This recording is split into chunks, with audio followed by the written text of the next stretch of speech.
أعوذ بالله من الشيطان الرجيم بسم الله الرحمن الرحيم إن الدين عند الله الإسلام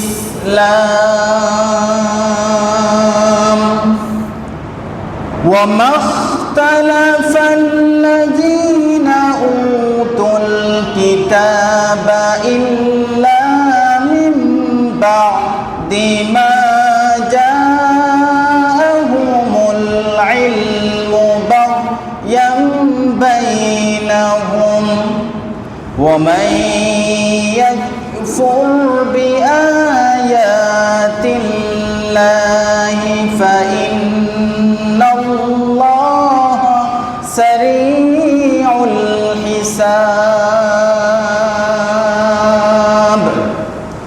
বিতাড়িত মরদুদ শয়তানের কাছ থেকে আল্লাহর কাছে পানাহ চাইছি। দয়াবান মেহেরবান আল্লাহর নামে শুরু করছি। আল্লাহ তাআলা বলছেন, ইন্নাদ-দীনা ইনদাল্লাহিল ইসলাম। আল্লাহ তাআলার কাছে একমাত্র ধর্মের নাম হচ্ছে ইসলাম। সবাই বলেন ইসলাম। ওয়ামা ইখতালাফাল্লাযীনা উতুল কিতাবা ইল্লা মিন বা'দি মা জাআহুমুল ইলমু বাগয়াম বাইনাহুম। আল্লাহ তাআলা বলেন, আর যাদের কাছে কিতাব দেওয়া হয়েছে তাদের কাছে সুস্পষ্ট জ্ঞান আসার পরেও পারস্পরিক বিদ্বেষের কারণে তারা মতবিরোধে লিপ্ত হয়েছে। ওয়ামান ইয়াকফুর বিআয়াতিল্লাহ, আল্লাহ তাআলা বলেন, যে ব্যক্তি আল্লাহর আয়াতকে অস্বীকার করে সে যেন জেনে রাখে ফাইন্নাল্লাহা সারিউল হিসাব, নিশ্চয় আল্লাহ তাআলা দ্রুত হিসাব গ্রহণকারী। এই হচ্ছে আয়াতের সহজ অনুবাদ। এই আয়াতের শুরুতেই আল্লাহ তাআলা বলছেন, ইন্নাদ-দীনা ইনদাল্লাহিল ইসলাম। আয়াতের মধ্যে দুইটা পরিভাষা আছে, একটা হচ্ছে ইসলাম আর একটা হচ্ছে দ্বীন। সবাই বলেন, প্রথমটা কি? দ্বিতীয়টার নাম কি? দ্বীন। দুঃখের ব্যাপার হলেও সত্য, আমাদের বাংলাদেশের অধিকাংশ মুসলমানেরা ইসলাম এবং দ্বীনের সঠিক অর্থ কি আমরা জানি না। সবাই বলেন তো, ইসলাম শব্দের অর্থ কি? সবাই বলেন, ইসলাম শব্দের অর্থ কি? না, ইসলাম শব্দের অর্থ শান্তি নয়। আরবি অভিধান করলে দেখা যায় ইসলাম শব্দের মূল মাদ্দা সিলমুন। এই সিলমুন শব্দের অর্থ হচ্ছে শান্তি। ইসলাম শব্দের অর্থ হচ্ছে আত্মসমর্পণ করা, সারেন্ডার করা। বলেন তো, ইসলাম শব্দের অর্থ কি? আত্মসমর্পণ করা। আত্মসমর্পণ করতে হয় কার কাছে? সবাই বলেন, কার কাছে? আল্লাহর কাছে। আল্লাহ তাআলা আমাদের জাতির পিতাকে নির্দেশ দিলেন। বলেন তো, আমাদের জাতির পিতাকে? জোরে বলেন। 16 বৎসরের গোতাকে এখনো আমাদের জাতির পিতাকে বলতে সাহস পান না? আমাদের জাতির পিতাকে জোর করে কারো গাড়ে জাতির পিতা চাপিয়ে দেওয়া যাবে? জাতির পিতা ইব্রাহিম আলাইহিস সালাতু ওয়াস সালামকে আল্লাহ তাআলা বললেন, ইজ ক্বালা লাহু রাব্বুহু আসলিম, ক্বালা আসলামতু লিরাব্বিল আলামিন। আল্লাহ তাআলা বলেন, যখন আল্লাহ তাআলা তার খলিল ইব্রাহিম আলাইহিস সালাতু ওয়াস সালামকে আত্মসমর্পণ করার নির্দেশ দিলেন, ইব্রাহিম আলাইহিস সালাতু ওয়াস সালাম সাথে সাথে বললেন, আসলামতু লিরাব্বিল আলামিন, আমি বিশ্বজগতের প্রতিপালকের নামে আত্মসমর্পণ করলাম। আল্লাহু আকবার। এখানে কোনো প্রশ্ন করেননি, আদেশ করেছেন, সাথে সাথে উনি আত্মসমর্পণ করলেন। তাহলে ইসলাম মানে আত্মসমর্পণ করা, আর যে আল্লাহর কাছে আত্মসমর্পণ করে তাকে বলা হয় মুসলিম, মানে আত্মসমর্পণকারী। জন্য ইসলাম অর্থ কি আবার বলেন তো সবাই? আত্মসমর্পণ করা। ইসলাম অর্থ শান্তি নয়। শান্তি এর মূল মাদ্দা হচ্ছে সিলমন। ইসলাম শব্দের মূল হরফ হচ্ছে সিলমন। এই সিলমন শব্দের অর্থ হচ্ছে শান্তি, আর ইসলাম অর্থ হচ্ছে আত্মসমর্পণ করা। আত্মসমর্পণ করা এর অর্থ কি? শুধু বললাম আত্মসমর্পণ করা। আত্মসমর্পণ করার অর্থ কি? আত্মসমর্পণ করার অর্থ হচ্ছে, আমি যখন ইসলামে আত্মসমর্পণ করলাম, আল্লাহর কাছে আত্মসমর্পণ করলাম, তখন আমার জীবন থেকে নিয়ে মৃত্যু পর্যন্ত আমার ইচ্ছায় আর চলবে না। আমার জীবন থেকে নিয়ে মৃত্যু পর্যন্ত এই মধ্যখানের সময়টা যার ইচ্ছায় চলবে। জুড়ে বলেন তো তিনি কে? এবার আমরা আল্লাহর কাছে বললাম, আল্লাহ, আমরা আত্মসমর্পণ করেছি আপনার কাছে। আপনি যেভাবে আমাদেরকে করতে বলবেন সেভাবে আমরা করব। আপনি যেভাবে আমাদেরকে চলতে বলেছেন সেভাবে আমরা চলব। আপনি যেভাবে আমাদেরকে বসতে বলেছেন সেভাবে আমরা বসব। আপনি যেভাবে আপনার নিয়ম নীতি আমাদেরকে পালন করতে বলেছেন সেভাবে পালন করার নামই হচ্ছে আত্মসমর্পণ করা। দ্বিতীয় যে শব্দ, সেই শব্দটা হচ্ছে দিন।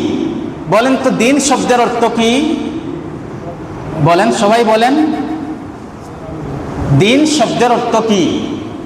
বলেন, সাহস করে বলেন, ভুলটা থাকলে শুদ্ধ হবে। দিন শব্দের অর্থ কি? ধর্ম। কিন্তু কুরআনুল কারীমে যত জায়গায় দিন শব্দ ব্যবহৃত হয়েছে, কোনো জায়গায় দিন শব্দ ধর্ম অর্থে ব্যবহৃত হয়নি। ধর্ম কাকে বলে? কোনো জিনিসের ধর্ম, যেমন আগুনের ধর্ম হচ্ছে পুড়িয়ে দেওয়া, পানির ধর্ম কি? ভিজিয়ে দেওয়া, সিক্ত করে দেওয়া, ডুবিয়ে দেওয়া। এটা হচ্ছে ধর্ম, কোনো জিনিসের ধর্ম। এবার দিন শব্দের আসল অর্থ কি? আসেন আমরা একটা একটা করে জানি। দিন শব্দটি কুরআনুল কারীমের বিভিন্ন সূরায় বিভিন্ন আয়াতে বিভিন্ন অর্থে ব্যবহৃত হয়েছে। আপনি এতদিন দিন শব্দের অর্থ জানতেন ধর্ম, কিন্তু আল্লাহ তাআলা দিন শব্দ ধর্ম অর্থে ব্যবহৃত করেননি। আল্লাহ তাআলা কুরআনুল কারীমের বিভিন্ন সূরায় বিভিন্ন আয়াতে বিভিন্ন অক্ষরে আল্লাহ তাআলা দিন শব্দকে বিভিন্ন অর্থে ব্যবহৃত করেছেন। আপনার ঘরে কোরআন আছে, কোরআন খোলার পরেই আপনি প্রথম পৃষ্ঠা যখন খুলবেন, কোরআনের প্রথম সূরার নাম কি? সবাই বলেন, কথা বলতে হবে। প্রথম সূরার নাম কি? এই সূরায় দিন শব্দ আছে। সবাই আমার সাথে একবার আসেন, সওয়াবের নিয়তে আমরা প্রাণ ভরে সূরাটা তিলাওয়াত করি। সবাই বলেন, আলহামদুলিল্লাহি রাব্বিল আলামিন আর রাহমানির রাহিম মালিকি ইয়াউমিদ্দিন। আলহামদুলিল্লাহি রাব্বিল আলামিন, সমস্ত প্রশংসা কার? সেই আল্লাহর পরিচয় হচ্ছে আর রহমানির রহিম। তিনি হচ্ছেন রহমান, তিনি দয়াবান, তিনি মেহেরবান। তিনি হচ্ছেন রহিম, তিনি হচ্ছেন রহিম, তিনি হচ্ছেন রহমান। সে আল্লাহ তার পরিচয় দিচ্ছেন মালিকি ইয়াউমিদ্দিন। মালিক অর্থ হচ্ছে মালিক, ইয়াউমুন অর্থ হচ্ছে দিন, ডে, দিন। আর দিন অর্থ আল্লাহ তাআলা বলছেন বিচার। তাহলে ইয়াউমুদ্দিন অর্থ হচ্ছে বিচার দিবস। ইয়াউমুদ্দিন অর্থ কি? বিচার দিবস। তাহলে সবাই বলেন তো বিচার দিবসের মালিক কে? প্রথম সূরায় আমরা দিন শব্দটি পেলাম। এই সূরার মালিক ইয়াউমিদ্দিন, এখানে দিন শব্দের অর্থ আল্লাহ তাআলা বলেছেন বিচার। ইয়াউমিদ্দিন বিচার দিবস। আপনি কোরআনুল কারীমের প্রথম সূরা পড়লেন, এখানে আমরা দিন শব্দ পেলাম। এই দিন শব্দের অর্থ ধর্ম নয়, এই দিন শব্দের অর্থ হচ্ছে বিচার। এবার আপনি কোরআনুল কারীমের পরের সূরায় যান, যাওয়ার পরে পৃষ্ঠা উল্টাতে থাকেন, উল্টাতে উল্টাতে আপনি যখন 132 নম্বর আয়াতে যাবেন, যাওয়ার পরে সেখানেও আপনি দিন শব্দটা পাবেন। এখানে আল্লাহ তাআলা বলছেন কোরআনুল কারীমের 2 নম্বর সূরা সূরাতুল বাকারা এর 132 নম্বর আয়াতে আল্লাহ তাআলা বলেন ওয়াওয়াসসা বিহা ইব্রাহিমু বানিহি ওয়া ইয়াকুবু ইয়া বানিয়া ইন্নাল্লাহা আসতাফা লাকুমুদ্দীন ফালা তামুতুন্না ইল্লা ওয়া আনতুম মুসলিমুন। আল্লাহ তাআলা বলেন ইব্রাহিম এবং ইয়াকুব তার সন্তানদেরকে তারা ওসিয়ত করলেন, হে আমার বংশধরেরা, ইয়া বানিয়া, হে আমার সন্তানেরা, ইন্নাল্লাহা আসতাফা লাকুমুদ্দীন, নিশ্চয় আল্লাহ তাআলা তোমাদের জন্য নির্বাচন করে গিয়েছেন দিনকে, নিশ্চয় আল্লাহ তাআলা তোমাদের জন্য বাছাই করে দিয়েছেন দিনকে। ফালা তামুতুন্না ইল্লা ওয়া আনতুম মুসলিমুন, যতক্ষণ পর্যন্ত তোমরা মুসলমান না হবে ততক্ষণ পর্যন্ত তোমরা মৃত্যুবরণ করবে না। এই আয়াতেও আমরা দিন শব্দটা পেলাম। দিন শব্দের অর্থ কি? মুফাসসিরিনে কিরামের ব্যাখ্যায় বলতে গিয়ে বলেন এই আয়াতে এখানে দিন শব্দের অর্থ হচ্ছে আকিদাতুত তাওহীদ। জুড়ে বলেন এখানে দিন শব্দের অর্থ কি? আকিদাতুত তাওহীদ, অর্থাৎ তাওহীদবাদী আকিদা। তাওহীদবাদী আকিদা অর্থ হচ্ছে আল্লাহ তাআলা ইব্রাহিম আলাইহিস সালাতু ওয়াস সালাম এবং ইয়াকুব আলাইহিস সালাতু ওয়াস সালামকে নির্দেশ দিলেন ইন্নাল্লাহা আসতাফা লাকুমুদ্দীন, তারা যেন তাদের বংশধরকে বলেন যে আল্লাহ তাআলা তোমাদের জন্য যেই দিন নির্বাচন করেছেন সেই দিনের নাম হচ্ছে আকিদাতুত তাওহীদ, অর্থাৎ তোমরা একত্ববাদী আল্লাহর উপর সর্বদা ঈমান রাখতে হবে। কখনো আল্লাহর সাথে শিরিক করা যাবে না, কখনো আল্লাহর সাথে কোনো অন্যায় করা যাবে না, ব্যভিচার করা যাবে না। আল্লাহ যেভাবে করতে বলেছেন ঠিক সেভাবে চলতে হবে, আল্লাহ যেভাবে খাইতে বলেছেন ঠিক সেভাবে খাইতে হবে। আল্লাহ যে ইসলাম দিয়েছেন সেই ইসলামের পথে যদি আমরা চলতে পারি তাহলে আমাদের জন্য শান্তি যিনি রেখেছেন তিনি কে? তাহলে দ্বিতীয় সূরা সূরাতুল বাকারা, এই সূরায় দিন শব্দের অর্থ পেলাম তাওহীদ। বলেন এই সূরায় দিন শব্দের অর্থ পেলাম কি? তাহলে প্রথম সূরা, এবার প্রথম থেকে আসেন। প্রথম সূরা মালিক ইয়াউমিদ্দিন, এখানে দিন শব্দের অর্থ ধর্ম না বিচার দিবস? দ্বিতীয় শব্দ দিন শব্দের অর্থ ধর্ম না তাওহীদ? এবার আসেন আপনি কোরআন খুলেন, আরেকটু সামনে যান, পৃষ্ঠা উল্টাতে উল্টাতে আপনি যখন কোরআনুল কারীমের 42 নম্বর সূরা সূরাতুশ শুরা এর 21 নম্বর আয়াতে যাবেন, যাওয়ার পরে সেখানেও আপনি দিন শব্দটা পাবেন। আল্লাহ তাআলা বলছেন আম লাহুম শুরাকাউ শারাউ লাহুম মিনাদ দীনি মা লাম ইয়াযাম বিহিল্লাহ। এই এত দিন শব্দ আছে। আল্লাহ তাআলা বলেন তাদের কি এমন কোন শরীক আছে নাকি তাদের জন্য নির্ধারণ করে দিয়েছে এমন কোন বিধিবিধান যার অনুমোদন আল্লাহ তাআলা দেননি? আল্লাহ তাআলা বুঝাতে চাচ্ছেন অর্থাৎ তাদের কি এমন কোন মাবুদ আছে, তাদের কি এমন কোন প্রতিপালক আছে, তাদের কি এমন কোন রব আছে যেই রব তাদের জন্য এমন দিন নির্ধারণ করে দিয়েছে যেই দিনের অনুমোদন স্বয়ং আল্লাহ তাআলা দেননি? এই আয়াতের ব্যাখ্যা কি? আর মুফাসসিরিনে কিরাম এখানে দিন শব্দের অর্থ বলছেন শরীয়তের বিধিবিধান, শরীয়তের নীতিমালা। তাহলে 3 নম্বরে আমরা যে দিন শব্দটা পেলাম, এখানে দিন শব্দের অর্থ ধর্ম না শরীয়তের বিধিবিধান? শরীয়তের বিধিবিধান। এবার আসেন আরেকটু সামনে আপনি যাবেন, কোরআনের পৃষ্ঠা উল্টাতে উল্টাতে আপনি যখন কোরআনুল কারীমের 98 নম্বর সূরা সূরাতুল বাইয়িনাত খুলবেন, খোলার পরে 5 নম্বর আয়াতে আপনি দিন শব্দটা পাবেন। আল্লাহ তাআলা বলছেন ওয়ামা উমিরু ইল্লা লিয়াবুদুল্লাহা মুখলিসিনা লাহুদ্দীন হুনাফা ওয়া ইউকিমুস সালাতা ওয়া ইউতুজ যাকাতা ওয়া যালিকা দীনুল কাইয়্যিমা। আল্লাহ তাআলা বলছেন, আর তাদেরকে এই নির্দেশ দেওয়া হয়েছে তারা একনিষ্ঠ কেবলমাত্র গোলামি করবে আল্লাহ তাআলার। বলেন তো, তাদেরকে নির্দেশ দেওয়া হয়েছে একমাত্র গোলামি করতে হবে কার জন্য?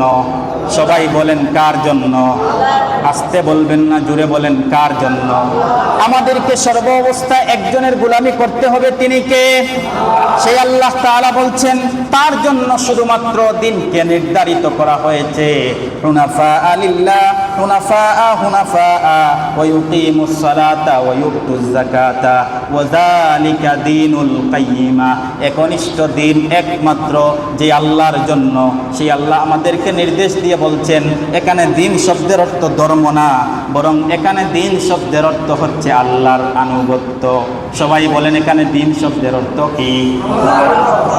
তাহলে প্রথম সূরা সূরাতুল ফাতিহা, এখানে আমরা দিন শব্দের অর্থ ধর্ম পেলাম না বিচার পেলাম? সবাই বলেন প্রথম সূরায় দিন শব্দের অর্থ ধর্ম নাকি বিচার? দ্বিতীয় সূরা সূরাতুল বাকারা, এখানে দিন শব্দের অর্থ হচ্ছে আকিদাতুত তাওহীদ, অর্থাৎ তাওহীদবাদী আকীদা। তাহলে আপনারা উত্তর দেন তো, সবাই বলবেন দ্বিতীয় সূরা সূরাতুল বাকারা এর মধ্যে দিন শব্দের অর্থ ধর্ম না তাওহীদ? 3 নম্বর সূরার মধ্যে আমরা পেলাম কোরআনুল কারীমের 42 নম্বর সূরা সূরাতুশ শুরা, এখানে আমরা দিন শব্দের অর্থ ধর্ম পেলাম না শরীয়তের বিধিবিধান পেলাম? শরীয়তের বিধিবিধান।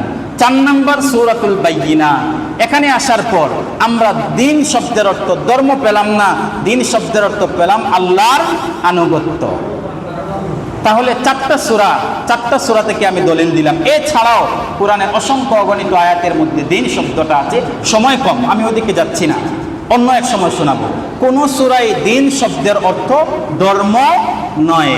দিন শব্দের অর্থ এক এক জায়গায় এক এক অর্থে ব্যবহৃত হয়েছে। ক্লিয়ার? সবাই মাথায় রাখবেন, পয়েন্টগুলো মনে রাখবেন। এবার আসেন আজকের যে সূরা তিলাওয়াত করেছি সূরাতু আলে ইমরান এর 19 নম্বর আয়াত, এখানে আল্লাহ তাআলা বলছেন ইন্নাদ দীনা ইনদাল্লাহিল ইসলাম। আল্লাহর কাছে একমাত্র দিনের নাম হচ্ছে, আস্তে বলবেন না, জুড়ে বলেন, আল্লাহর কাছে একমাত্র দিনের নাম হচ্ছে, সবাই তো বলেন না একমাত্র দিনের নাম কি? সেই আল্লাহ তাআলা বলছেন একমাত্র দিনের নাম হলো ইসলাম। এখানে আল্লাহ তাআলা দিন বলেছেন, এই দিন অর্থ ধর্ম নয়, বরং এই দিন অর্থ হচ্ছে জীবন ব্যবস্থা। জুড়ে বলেন এখানে দিন শব্দের অর্থ কি? এখন বলেন তো জীবন অর্থ কি? বলেন সবাই, জীবন অর্থ কি? জীবন অর্থ কি? রূহ না। মনে করেন, উদাহরণগুলো মনোযোগ সহকারে শুনবেন। কোনো ব্যক্তি 1990 সালে জন্ম নিল, 2025 সাল পর্যন্ত সে পৃথিবীর মধ্যে জীবিত থাকলো। এই 1990 থেকে নিয়ে 2025 পর্যন্ত এই ব্যক্তি যে জীবিত থাকলো, ওই জীবিত থাকার নামই হচ্ছে জীবন। তাহলে জন্ম থেকে নিয়ে মৃত্যু পর্যন্ত যতদিন পৃথিবীতে বাঁচবে ততদিনকে বলা হয় ওই ব্যক্তির জীবন। এবার এখানে শব্দ আরেকটা যোগ করা হয়েছে, ব্যবস্থা। জীবন ব্যবস্থা। ব্যবস্থা কি? উদাহরণ আমি আপনাদেরকে দিই। আপনারা বছরে একটা মাহফিল করেন কি করেন না? এই মাহফিল করতে গিয়ে পিন্ডাল সাজানো হয়, মাহফিল করতে গিয়ে মাহফিলের প্রচারণা করা হয়, মাহফিল করতে গিয়ে বক্তাদেরকে দাওয়াত দেওয়া হয়, মাহফিল করতে গিয়ে বিরিয়ানির আয়োজন করা হয়। এই যে সবগুলো আপনারা এই পরিচালনা করেন, একটা ব্যবস্থাপনা দাঁড় করান। মাহফিল করতে গিয়ে মাহফিলের আগে বক্তা সেটিং করা, মাহফিলের আগে তাবারুকের ব্যবস্থা করা, মাহফিল আগে এলাকার মানুষদেরকে দাওয়াত দেওয়া, এই পুরাটাকে বলা হয় ব্যবস্থা। এখন একসাথে যদি আমরা বলি জীবন ব্যবস্থা, তাহলে জন্ম থেকে নিয়ে মৃত্যু পর্যন্ত যতদিন আমরা বাঁচব, আমাদের জীবন চলাচল করবে কার আদেশে? সবাই তো বলেন না, কার আদেশে? আল্লাহর আদেশে। এবার আসেন, এই দ্বীন ইসলাম, এটার গুরুত্ব কেমন বেশি?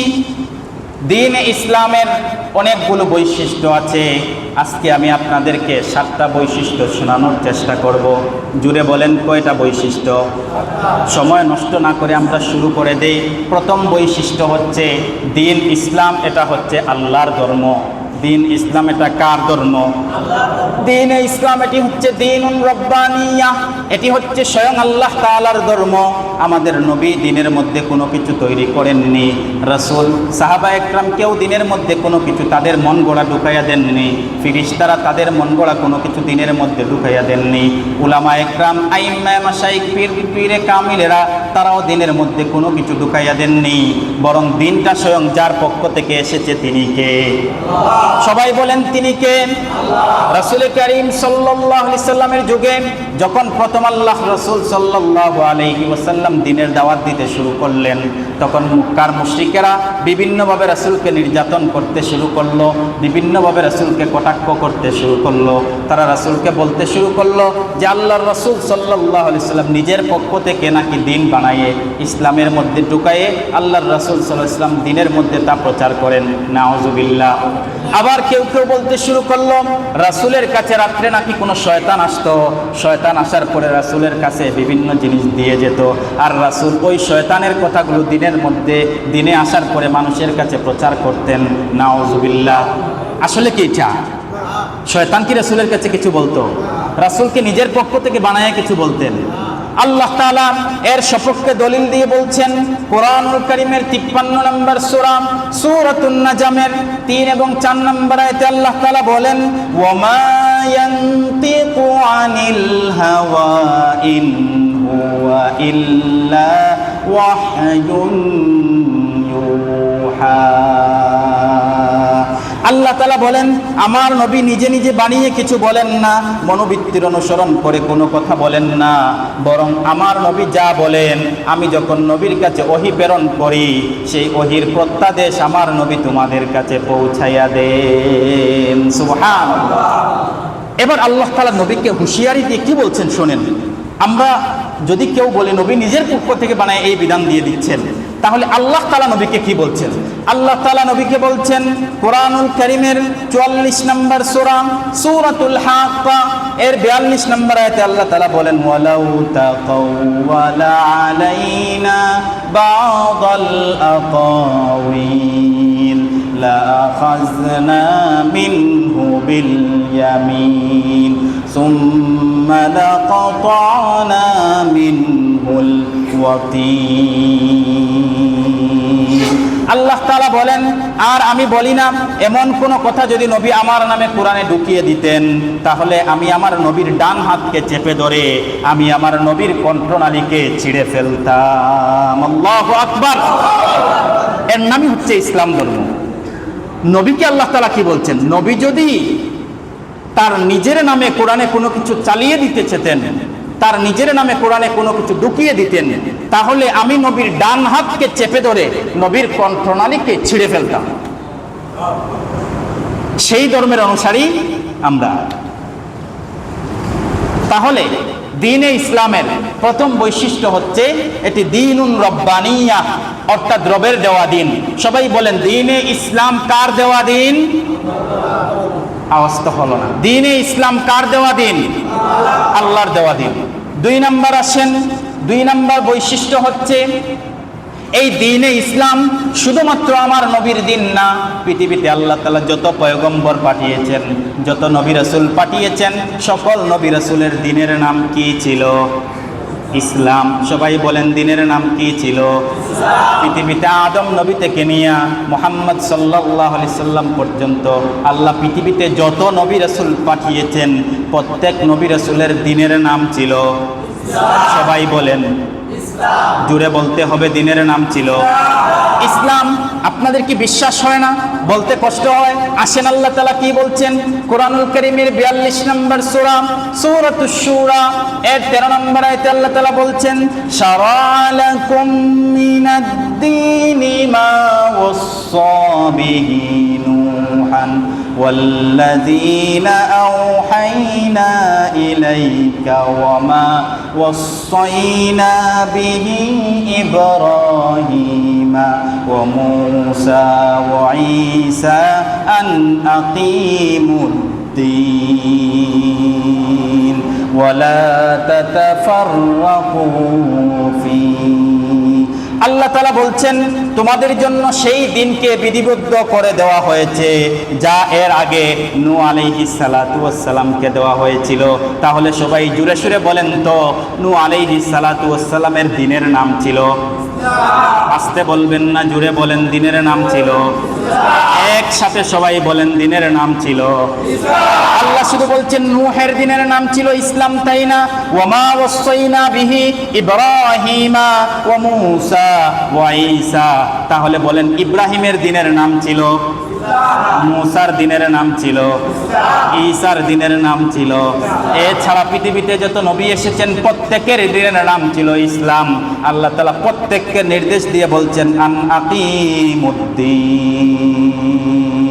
অর্থাৎ তোমরা জমিনে আমার দিনকে প্রতিষ্ঠিত করো। ওয়ালা তাতাফাররাকু ফি, আর এই দিন প্রতিষ্ঠিত করতে গিয়ে ও নবী রাসূলেরা তোমাদেরকে বলে দিচ্ছি তোমরা কেউ মতবিরোধে লিপ্ত হইও না। তাহলে আল্লাহ তাআলা সকল নবীকে যেই দিন দিয়ে পৃথিবীর মধ্যে পাঠিয়েছেন সেই দিনের নাম সবাই তো বলেন না সেই দিনের নাম ইসলাম। আমরা তো সেই ইসলাম ধর্মের অনুসারী। ইসলাম শব্দটা বলতে কি কষ্ট হয়? তাহলে বলেন সেই দিনের নাম হচ্ছে আমরা কোন ধর্মের অনুসারী? ইসলাম ধর্মের অনুসারী। আল্লাহ তাআলা আমাদেরকে আমাদের সবাইকে ইসলাম ধর্মের খাঁটি অনুসারী হিসাবে কবুল করেন। সবাই পড়েন আমিন। তাহলে এখানে আমরা জানলাম প্রথম দ্বীনে ইসলামের বৈশিষ্ট্য হচ্ছে দ্বীনুন রব্বানিয়া, এটা স্বয়ং রবের দেওয়া দিন। তাহলে সবাই বলেন তো প্রথম বৈশিষ্ট্যের নাম হচ্ছে আল্লাহর দেওয়া দিন। দ্বিতীয় বৈশিষ্ট্যের নাম হচ্ছে পৃথিবীর আদম আলাইহিস সালাতু ওয়াস সালাম থেকে নিয়ে মুহাম্মদ সাল্লাল্লাহু আলাইহি ওয়াসাল্লাম পর্যন্ত যত নবী রাসূল পৃথিবীতে এসেছেন সকল নবী রাসূলের দিনের নাম ছিল ইসলাম। তাহলে দ্বিতীয় বৈশিষ্ট্য হচ্ছে সকল নবী রাসূলের দিনের নাম হচ্ছে ইসলাম। তৃতীয় বৈশিষ্ট্য আমাদের ইসলাম ধর্ম হচ্ছে বিজয়ী ধর্ম। সবাই বলেন ইসলাম ধর্ম হচ্ছে বিজয়ী ধর্ম। পৃথিবীতে কেউ কখনো ইসলামকে পরাজিত করতে পারবে না, একথাই আল্লাহ তাআলা কোরআনুল কারীমের 61 নম্বর সূরা সূরাতুস সাফের 9 নম্বর আয়াতে বলছেন হুয়াল্লাযী আরসালা রাসূলাহু বিল হুদা ওয়া দীনিল হাক্কি লিইয়ুযহিরাহু আলাদ দীনি কুল্লিহি ওয়ালাউ কারিহাল কাফিরুন। আল্লাহ তাআলা বলছেন তিনি সেই সত্তা যিনি তার রাসূলকে দ্বীনের হেদায়েত দিয়ে পাঠিয়েছেন এবং তিনি বলেন আমি রাসূলকে দুনিয়ার মধ্যে পাঠিয়েছি যেই দ্বীনের নাম সেই দ্বীনের নাম হচ্ছে সবাই বলেন সেই দিনের নাম হচ্ছে। তাহলে আমি রাসূলকে পৃথিবীতে যেই দিন দিয়ে পাঠিয়েছি সেই দিনের নাম হচ্ছে ইসলাম। এজন্য অনেকের মনে প্রশ্ন আসে আমরা ইসলামকে নিঃশেষ করে দেওয়ার জন্য বিভিন্ন সময় বিভিন্ন পায়তারা করি, বিভিন্ন সময় বিভিন্ন কায়দা কৌশল করি, তারপরে দেখি ইসলাম আবার মাথা ছাড়া দিয়ে উঠে যায়। কারণ কি? আমি কারণ একটাই বলি ইসলাম হচ্ছে বিজয়ী ধর্ম, আর যেই ধর্মের সাহায্যকারী স্বয়ং আল্লাহ সেই ধর্মকে কখনো কি পৃথিবী থেকে নিঃশেষ করা যাবে? সবাই বলেন যাবে? যাবে না। এই জন্য এই ইসলামকে শেষ করে দেওয়ার জন্য বিভিন্ন সময় বিভিন্ন ফিরাতে বাতিলা ইসলামের উপর বিভিন্ন কায়দা কৌশলে আক্রমণ করে, কখনো কখনো আলিমদের উপর নির্যাতন করে, কখনো কখনো আলিমদেরকে কারাগারে ঢুকায়, কখনো কখনো মাহফিল বন্ধ করে দেয়, কখনো কখনো আবার আলিমদেরকে বিভিন্নভাবে বিভিন্ন কৌশলে তাদের মুখ থেকে যেন ইসলামের কথা বন্ধ না হয় তারা বিভিন্ন কৌশল করে। বলেন তো আজ পর্যন্ত কি তারা ইসলামের কোনো ক্ষতি করতে পেরেছে? কিয়ামত পর্যন্ত পারবে? পারবে না। তাহলে ইসলামটা বিজয়ী ধর্ম। ইসলামকে কেন তারা শেষ করতে পারে না? আলিম উলামাদেরকে যত পিটানো হয়, কারাগারে নেওয়ার পরে যত রিমান্ড দেওয়া হয়, কারাগার থেকে বের হওয়ার পরে দেখা যায় তারা আরো বুলেটের মতো কথাগুলো ছাড়ে। কারণ কি জানেন? একটা কারণ, সহজ একটা উত্তর দিয়ে যায়। গোল্ড, স্বর্ণ, স্বর্ণকে আগুনে পোড়ানো হয় কিসের জন্য? খাঁটি হওয়ার জন্য। কিসের জন্য? আর লোহা আগুনে পোড়ানো হয় কেন? শক্ত হওয়ার জন্য। ঠিক যেরকম ভাবে গোল্ডকে আগুনে পোড়ানোর পরে খাঁটি হয়, আলিম উলামাদেরকে কারাগারে নেওয়ার পরে আলিম উলামা তত খাঁটি হয় আর লোহার মতো শক্ত হয়। তারা কারাগার থেকে বের হয়ে বারুদের মতো ইসলামের কথাগুলো কাফিরদের হৃদয়ে আঘাত করে। ঠিক কিনা? এজন্য দ্বীন ইসলামকে কখনো শেষ করা যাবে না। এজন্য আল্লাহ তাআলা বলেন, আল ইসলামু হাক্কুন ওয়াল কুফরু বাতিলুন। ইসলাম হচ্ছে সত্য আর কুফর হচ্ছে মিথ্যা। ইসলাম ধর্ম সত্য না মিথ্যা? সবাই বলেন, ইসলাম ধর্ম সত্য না মিথ্যা? ইসলাম ধর্ম সত্য, কারণ আল্লাহ তাআলা বলছেন ইসলাম ধর্ম যদি সত্য না হয় তাহলে কখনো বিজয়ী হবে না। কারণ সত্যটা পিঠা খাওয়ার পরেও বিজয় আসে। পৃথিবীর দিকে আপনি তাকানোর পরে দেখবেন, পৃথিবীর দিকে যদি তাকান তাহলে খেলাফতের ধ্বংস হওয়ার প্রায় 100 বছর অতিক্রম হয়ে গিয়েছে। কিছুদিন পরেই ইসলামের জয় জয়কার পৃথিবীর মধ্যে শুরু হয়ে যাবে। বেশি দিন লাগবে না, অপেক্ষা করেন। কারণ প্রত্যেক 100 বছরের পরে একটা যুগের পরিবর্তন আসে। আর প্রত্যেক যুগের শুরুতে খেলাফত থাকে। এজন্য আবার সেই সময়টা আসতেছে যখন পৃথিবীর মধ্যে শুধু ইসলাম আর ইসলাম। ইসলামের ছায়াতল ছাড়া পৃথিবীতে বাঁচার কোনো সুযোগ থাকবে না। ইসলামের ছায়াতলে সবাই থাকতে চান তো? তাহলে 3 নাম্বার আমরা জানলাম, দ্বীনে ইসলাম হচ্ছে বিজয়ী ধর্ম। তাহলে আবার প্রথম থেকে রিভিশন দেই। প্রথম হচ্ছে দ্বীনে ইসলাম, এটা আল্লাহর ধর্ম। বলেন, কার ধর্ম? দ্বিতীয়, দ্বীনে ইসলামের বৈশিষ্ট্য হচ্ছে এটা সমস্ত নবী এবং রাসূলের ধর্ম। দ্বিতীয় বৈশিষ্ট্যের নাম সমস্ত নবী রাসূলের ধর্ম। তৃতীয় বৈশিষ্ট্য হচ্ছে ইসলাম ধর্ম বিজয়ী ধর্ম। ইসলাম ধর্ম বিজয়ী ধর্ম 4 নাম্বার বৈশিষ্ট্য। আর একটা বৈশিষ্ট্য করে শেষ করে দিই। 7টার কথা বলছিলাম কিন্তু শেষ হবে না, একটা বৈশিষ্ট্য বলে শেষ করে দিই। 4 নাম্বার বৈশিষ্ট্য হলো, এটা হলো চূড়ান্ত দ্বীন। দ্বীনে ইসলামের পরে কিয়ামত পর্যন্ত পৃথিবীতে আর কোনো দিন আসবে। আল্লাহ তাআলা বলেন, বিদায় হজের ভাষণে নবী করিম সাল্লাল্লাহু আলাইহি ওয়াসাল্লামকে আল্লাহ তাআলা আয়াত নাজিল করে বলে দিলেন, এই ইসলামকে আমি পরিপূর্ণ করলাম। আল ইয়াউমা আকমালতু লাকুম দীনাকুম। ও নবী, আমি তোমার উপরে এই দিনকে পরিপূর্ণ করে দিলাম। এবার আমি যদি বলি আমাদের জীবনকে, আমার জীবন ব্যবস্থাকে যদি চালাইতে হয় তাহলে ইসলাম অনুসারে চালাতে হবে না অনিসলাম অনুসারে চালাতে হবে? সবাই বলেন। আপনার জীবনকে যদি আপনি ইসলামের নিয়ম নীতি অনুসারে যদি না চালান তাহলে লস কি জানেন? বলেন তো, আমরা যখন কবরে যাব, কবরে যাওয়ার পরে প্রথম প্রশ্ন আমাদেরকে কি করা হবে? পারেন না? সবাই বলেন, মার রব্বুকা। প্রথম প্রশ্নের নাম কি? মার রব্বুকা। দ্বিতীয় প্রশ্ন কি করা হবে? ওয়ামা দীনুকা। দ্বিতীয় প্রশ্ন কি করা হবে? ওয়ামা দীনুকা, তোমার ধর্ম কি? দ্বিতীয় প্রশ্নটাই হবে তোমার ধর্ম কি। তাহলে এতক্ষণ যা আলোচনা করলাম সব আলোচনা কবরের আলোচনা না জমিনের উপরের আলোচনা? সব কবরের আলোচনা, সব কবরের আলোচনা। কারণ দিন শব্দটা নিয়ে আলোচনা হচ্ছে। আর আমাদের কবরের দ্বিতীয় প্রশ্নটা হবে দিন। এজন্য যেই ব্যক্তি তার জীবন ব্যবস্থাকে আল্লাহ তাআলার নিয়ম নীতি অনুসারে পরিচালনা করবে সেই ব্যক্তি কবরে যাওয়ার পরে 2 নাম্বার প্রশ্নের উত্তর দিতে পারবে। আল্লাহু আকবার। এছাড়া আপনার পক্ষে কবরের 2 নাম্বার প্রশ্নের উত্তর দেওয়া সম্ভব না। এবার আপনি বলবেন যে দ্বীনে ইসলাম আল্লাহ তাআলা দিয়েছেন, আমি যদি না গ্রহণ করি তাহলে কি হবে?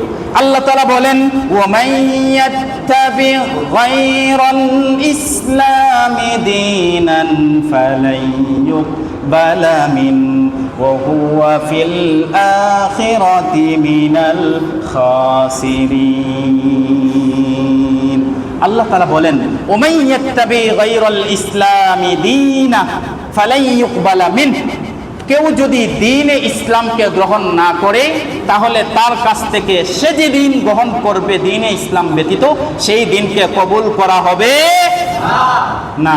এরপরে আল্লাহ তাআলা বলেন শুধু তাই না, কবুল তো করা হবে না, গ্রহণ তো করা হবে না, ওয়া হুয়া ফিল আখিরাতি মিনাল খাসিরিন, আর আখিরাতে ওই ব্যক্তি দ্বীনে ইসলাম গ্রহণ না করার কারণে ক্ষতিগ্রস্তদের অন্তর্ভুক্ত হয়ে যাবে। নাউযুবিল্লাহ।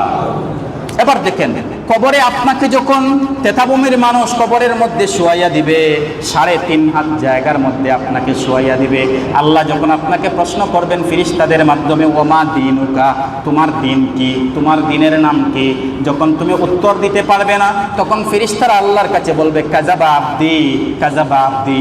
আল্লাহ ফেরেশতাদের কাছে বলবেন, ও আমার ফেরেশতারা, আমার বান্দা আমার দিন সম্পর্কে মিথ্যা উত্তর দিয়েছে, তোমরা তার শরীর থেকে কাফন খুলো, কাফন খোলানোর পর তার শরীরে জাহান্নামের কাপড় পরাইয়া দেও, আর তার কবরটাকে তেতাবুমির মানুষ 3.5 হাত করে দিয়েছিল, তোমরা তার কবরটাকে এত সংকীর্ণ করে দেও যাতে করে তার এক সাইডের পাঁজর আরেক সাইডে ঢুকে যায়। নাউযুবিল্লাহ। আপনি যদি দ্বীন ইসলাম অনুসারে আপনার জীবন ব্যবস্থাকে পরিচালনা করেন তাহলে লাভ কি? তেতাবুমির মানুষ আপনাকে 3.5 হাত কবরের নিচে শোয়াইয়া দিয়ে আসবে, 3.5 হাত কবরের মধ্যে যখন শোয়াইয়া দিবে, ফেরেশতারা আপনার কাছে আসবেন, আসার পরে প্রশ্ন করবেন ওমা রব্বুকা, ওমান রব্বুকা, তোমার রবকে, ওমা দীনুকা, তোমার দিন কি। আপনি যখন বলবেন দীনিয়াল ইসলাম, তখন আমার প্রতিপালক ফেরেশতাদেরকে বলবেন, ও আমার ফেরেশতারা, আমার বান্দা সত্য উত্তর দিয়েছে, তার গায়ে থেকে কাফনের কাপড় খুলো, কাফনের কাপড় খোলার পরে তাকে জান্নাতি পোশাক পরাও, আর জান্নাতের একটা দরজা একটা জানালা তার কবরের দিকে খুলে দাও, আর তার জান্নাতকে এত বড় করে দাও, তার চোখের দৃষ্টি যতদূর পর্যন্ত যায় তার কবরকে ততদূর পর্যন্ত প্রসারিত করে দাও। তাহলে দ্বীনে ইসলাম মতো আপনি যদি আপনার জীবন ব্যবস্থাকে পরিচালনা করেন, তাহলে বলেন তো আপনার মরার পরে আপনার হিসাব নিকাশের প্রথম ঘাটের নাম হচ্ছে কবর। মরার পরে হিসাব নিকাশের প্রথম ঘাটের নাম হচ্ছে কবর। আপনার কবর থেকে আপনার জীবনের পরে মৃত্যুর শুরু থেকে নিয়ে আস্তে আস্তে শুরু হয়ে যাবে। এবার এই শাস্তিটা চলবে কতক্ষণ? ইসরাফিল আলাইহিস সালাতু ওয়াস সালাম কিয়ামতের ময়দানে সিংহাধ্বনি বাজাবেন না যতক্ষণ, আপনার কবরে শাস্তি চলবে ততক্ষণ। নাউযুবিল্লাহ। চিন্তা করছেন? এই জন্য আমি বলি, পৃথিবীর মধ্যে ইসলাম ব্যতীত যত নিয়মতন্ত্র, নিয়ম নীতি, রাজনীতি যা কিছু আছে, সব নিয়ম নীতিকে বঙ্গোপসাগরে লাথি মেরে ফেলে দাও, ঠিক কিনা? এজন্য আমাদের সর্ব অবস্থায় চলতে হবে ইসলাম মতো, থাকতে হবে ইসলাম মতো, বসতে হবে ইসলাম মতো। তাহলে আজকে আমার মূল টপিক ছিল দুটা বিষয়। একটা বিষয় হচ্ছে ফিনিশিং দিয়ে দিই, ইসলাম অর্থ কি, দ্বীন অর্থ কি। আমরা জানলাম ইসলাম অর্থ শান্তি নয়, ইসলাম অর্থ হচ্ছে সারেন্ডার করা, আত্মসমর্পণ করা। সবাই বলেন তো, আমরা সারেন্ডার করি কার কাছে? আত্মসমর্পণ করি কার কাছে? দ্বিতীয় শব্দ হচ্ছে দ্বীন। দ্বীন এক এক জায়গায় এক এক করতে এসেছে। আমি আপনাদেরকে 5টা কথা বলেছিলাম। প্রথম সূরা সূরাতুল ফাতিহা, দ্বীনের অর্থ এসেছে বিচার দিবস। দ্বিতীয় সূরা সূরাতুল বাকারা, বলেন তো দ্বীন শব্দের অর্থ এখানে এসেছে আকিদাতুত তাওহীদ, তাওহীদবাদী আকিদা। 3 নম্বর সূরা, এখানে দ্বীন শব্দের অর্থ কি বলেছিলাম মনে আছে কারো? বিধিবিধান। কি বলেছিলাম? বিধিবিধান। আর 4 নম্বর বলেছিলাম সূরাতুল বাইয়িনাত, এখানে দ্বীন শব্দ অর্থ হচ্ছে আল্লাহর আনুগত্য, আল্লাহর আনুগত্য। আর 5 নম্বরে বলেছিলাম ইন্নাদ দীনা ইনদাল্লাহিল ইসলাম। যেই আয়াত বলে আজকে শুরু করেছিলাম সেই আয়াতেও দ্বীন শব্দ আছে। এখানে দ্বীন শব্দের অর্থ হচ্ছে জীবন ব্যবস্থা। এবং এই দ্বীনে ইসলামের 4টি বৈশিষ্ট্য। আগামী সপ্তাহে ইনশাআল্লাহ বাকি আর 3টি বৈশিষ্ট্য করে আমরা দ্বীন এবং ইসলাম সম্পর্কে আলোচনা সমাপ্ত করব। আজকে এই দ্বীন এবং ইসলাম সম্পর্কে আমি যতটুকু আলোচনা করলাম, আল্লাহ তাআলা প্রথমে আমাকে এবং আপনাদের সবাইকে আমল করার তৌফিক দান করুন। সবাই পড়ে না আমিন।